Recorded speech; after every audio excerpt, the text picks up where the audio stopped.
मम नाम सोम चौधरी. मम नाम यश भोंडे. वय माननीय श्री अण्णासाहेब डांगे आयुर्वेद वैद्यक महाविद्यालयस्य नगरस्य विद्यार्थी अस्मि. अभ्य वय चिकित्सा चतुष्पाद विषय व्याख्यास्यामः. चतुर्थना भिषगादीना षष्ठना धातुवैकृते प्रवृत्तिधातुसामर्थ्या चिकित्सा इति अभिधीयते.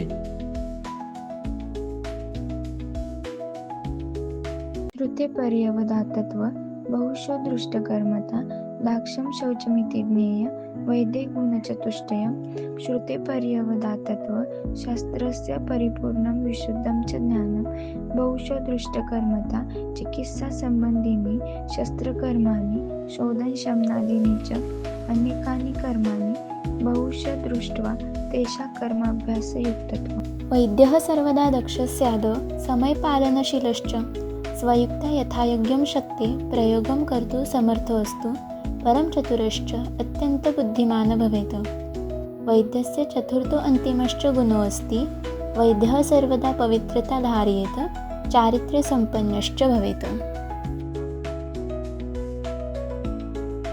भो वैद्यवर्यं मम रोगः दीर्घकालं मम पीडयति, किमिंश्च औषधं मे युक्तं भविष्यति.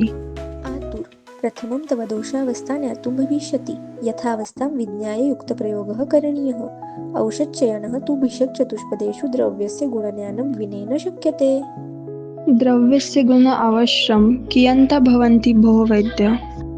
तत्रायुर्वेदे प्रसिद्धं सूत्रमस्ति यत् औषधचयनस्य मूलं दर्शयति. बहुधा तत्र योग्यत्व अनेकविधकल्पना सम्पच्येति चतुष्कोऽयं द्रव्याणां गुण उच्यते. एते चत्वारः गुणा औषधे अनिवार्याः.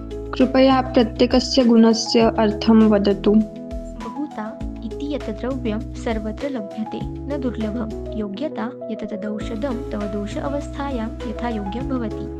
अनेकविधकल्पना द्रव्यं स्वरस कल्कवातघृतादीनि रूपाणि धारयितुं शक्नोति. सम्पत् रसवीर्यादि सम्पन्नता. अथ किमितद्रव्यस्य मम रोगे स्यातः. त्वदीयं रोगं परीक्ष्य अहं यत् औषधं दास्यामि तत् सर्वैः एतेभिः गुणैः समन्वितम्. अनेकविधकल्पनायाः हेतोः तेभ्यः एकं रूपं भवतः प्रकृति अनुरूपं दास्यामि. एवं चेतः अहं चिकित्साया श्रद्धया करिष्यामि. श्रद्धा च नियमितपालनं च भवतः रोगनाशाय उपकरिष्यतः. औषधं यथोक्तं गृहाण.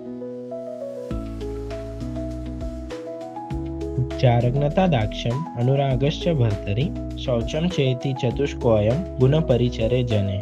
परिचारकस्य गुणाः.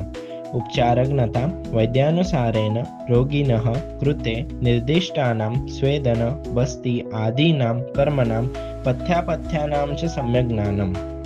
दाक्ष्यं वैद्यादेशानुसार रोगिणी तत्परतया उपचार कर्तुं कुशलत्वम्. अनुरक्तता यस्य रोगीण उपचारः करणीय तस्मिन् प्रेमभावः. शौचं शरीरमनोभ्यां शुद्धत्वम् आवश्यकम्. अत्र पश्यतु, अयं रोगी न केवलं शान्तस्वभावः अपि तु चरकसंहितायाः आदर्शगुणान् अपि धारयति.